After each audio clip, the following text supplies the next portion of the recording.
안녕하세요. 오늘은요, 불법 건축물에 대해서 말씀을 드릴까 해요. 일반 건축물이라고도 알고 계시죠? 먼저 그 불법 건축물 대표적인 형태에 대해서 말씀드릴게요. 첫 번째, 베란다 확장이 있어요. 일반적으로 주택가 돌아다니시다 보면 쉽게 확인이 가능한 형태고요. 건축을 할 때 그 일조권 사선 제한이라는 거 그런 말 들어보셨죠? 그러니까 이제 쉽게 말씀드리면 주변 주택들에게 남쪽으로부터 햇빛을 받을 권리를 보장해주기 위해 만들어진 규정이다라고 이해를 하시면 되세요. 그래서 왜 건물들 보면요, 건물이 위로 이렇게 똑바로 올라가는 게 아니고 건물 윗부분이 계단 형태로 꺾이면서 올라가는 걸 많이 보았을 거예요. 이렇게 건축을 함으로써 건축물 주변 주택들이 햇빛을 잘 받을 수 있도록 일조권을 보장해 주는 거죠. 그런데 이러한 규정이 주변 주택 소유자한테는 좋겠지만 건물주 입장에서는 또 이 꺾인 부분을 활용하지 않는 게 좀 아깝게 느껴질 수가 있을 거예요. 그래서 건물주가 이 부분을 준공 이후에 이제 셰시 등을 설치해서 확장을 해가지고 불법적으로 베란다로 활용하는 경우가 바로 이런 경우죠. 그리고 이제 무단으로 용도를 변경한다. 이제 근생이나 주택 부분을 혼용을 해가지고 건물을 짓는 경우에는 근생 부분을 준공 후에 주택 용도 등으로 바꿔요. 그래서 이제 분양을 한다든가 매각을 하는 경우가 많이 있고요. 뿐만 아니라 건물주가 임대 수익을 높이기 위해서 불법으로 주택으로 변경해서 임대를 놓는 경우도 있답니다. 그리고 이제 시설물 자체를 변경하는 건데요. 고시원이나 다중주택 등은 각 호실별로 사실 개인 취사 시설 설치가 불가능하잖아요. 그런데 이제 개별 호실에 불법적으로 개인 취사 시설을 집어넣는 경우가 요 경우고요. 그리고 이제 세대 쪼개기. 이제 요거는 흔히 택지 지역 같은 곳에 다가구 주택을 지을 때 양호한 주거 환경을 위해서 가구 수를 이렇게 따로 제한하는 경우가 있거든요. 그런데 이제 건축주 입장에서는 가구 수가 너무 적다 보니까 본인이 지불을 한 토지비 및 건축비에 비해서 임대 수익이 적을 수밖에 없겠죠. 그래서 건축주는 기존에 이제 투룸이나 쓰리룸을 일단 준공을 먼저 받고요. 준공 이후에 이제 방을 여러 개로 만들기 위해서 원룸 등으로 방을 쪼개는 불법 행위를 하는 경우가 많이 있습니다. 그리고 이제 면적의 초과 부분인데요. 다가구나 다세대는 연면적이 668평방미터 이하, 다중주택은 연면적 330평방미터 이하로 건축을 해야 하거든요. 그런데 이제 이러한 면적 기준을 초과해서 건축을 한 경우죠. 그리고 마지막으로 이제 무단으로 증축하는 경우인데요. 이제 옥상에 옥탑방을 추가로 만든다거나 1층 필로티 주차장 부분인 경우에는 뭐 샌드위치 패널 등을 사용해서 원룸 내지는 창고, 사무실 이런 거를 추가로 증축해서 이제 임대를 주는 경우가 여기에 해당이 돼요. 이제 불법 건축물로 적발이 되는 건 어떻게 적발이 되는가? 이제 담당 공무원이 직접 조사를 해서 발견하는 경우가 있고요.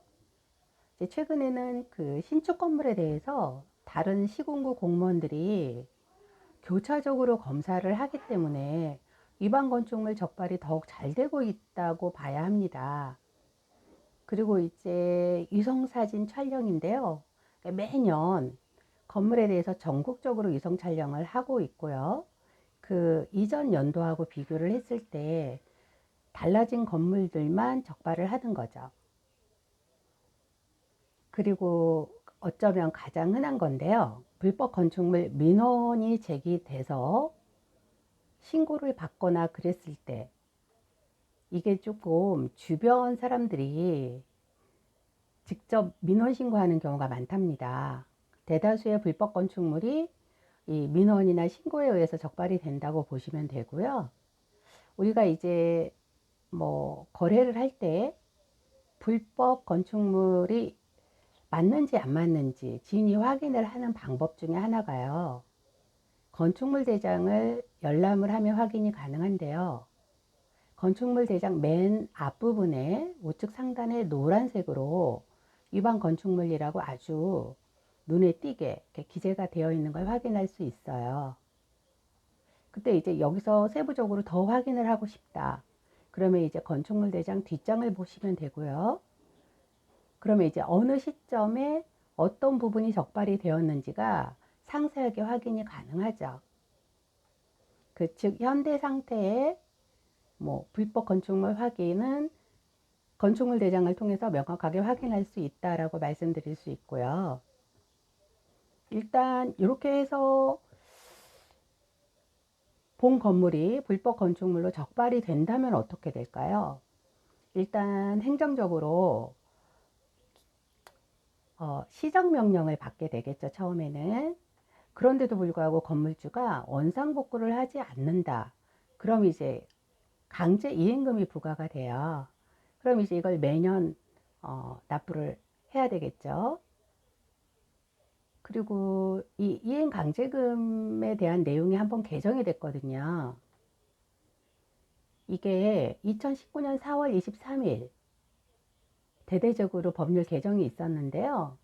그 이전에는 이행 강제금을 최종적으로 5회까지만 부과를 했었어요. 즉 기존에는 5회만 이행강제금을 납부하면 더 이상 이행강제금을 납부하지 않고 불법 건축물 사용이 가능했단 얘기죠. 그런데 이제 이게 개정이 되면서 시정이 될 때까지 계속 이행강제금이 부과가 되는 걸로 바뀐 거예요. 그러니까 원상복구가 될 때까지는 이행강제금을 계속 부과하겠다는 거죠.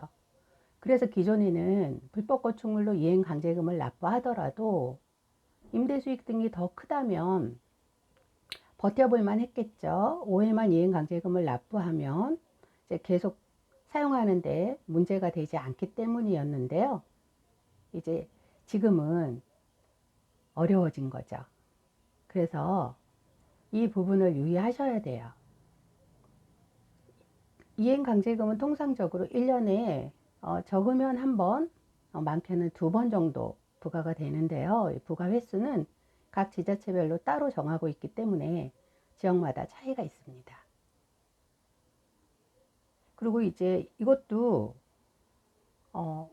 벌금 형태이기 때문에 가중처벌이라는 게 있어요. 이게 영리 목적으로 내지는 상습적으로 위반을 하는 경우에는 이행강제금 100% 가중부과가 됩니다. 즉 100만 원이 부과가 될 거라면 200만 원을 부과를 하겠다는 거죠. 그리고 이제 저희가 이런 행정적인 거를 물론 말씀은 이제 드리고 알고 계시면 좋고요. 중요한 것은 이제 저희가 이게 저희 문제로 다가왔을 때 그때가 문제잖아요. 내가 만약에 매매를 한다. 그러면 매매 당시에는 일반 건축물로 적발이 되지 않았다고 하더라도 추후에 적발이 된다. 그러면 그 이전에 매도인과 분쟁이 생길 수밖에 없잖아요.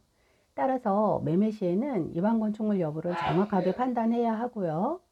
만약 불법 건축물인 것을 감안하고 매수를 하고자 하신다면 반드시 잔금일 전에 원상 회복 의무, 이 특약사항 중요해요. 이 특약사항을 넣어서 매수를 해야 하십니다. 그리고 이제 불법 건축물인지 모르고 매수를 한 후에는 갑자기 불법 건축물로 적발이 되었다면 신규 대출이나 기존 대출 만기 시에 연장할 때도 불이익이 따른답니다. 주의하셔야 돼요. 전세의 경우도 마찬가지죠. 요즘은 전세대출 상품을 통해서 전세 계약들을 많이 하실 텐데요. 그러나 이 본 건물이 일반 건축물인 경우에는 매매와 동일하게 신규 대출이나 대출 연장할 때 제한이 따른답니다. 그러므로 전세를 구하는 분들도 입주 전에 위반 건축물 여부를 반드시 따져봐야 하겠죠. 기껏 다 뭐 계약서 마무리 단계에 다 가셔서 이런 사실을 알게 되면 정말 기운 빠지는 일이잖아요. 그래서 전세의 경우에도 위반 건축물인 거를 혹시 미리 알게 됐다 그러면 계약을 피하시는 것이 무조건 좋겠습니다. 예. 여러분 오늘은 여기까지 말씀드릴 거고요. 끝까지 들어주셔서 너무 감사합니다.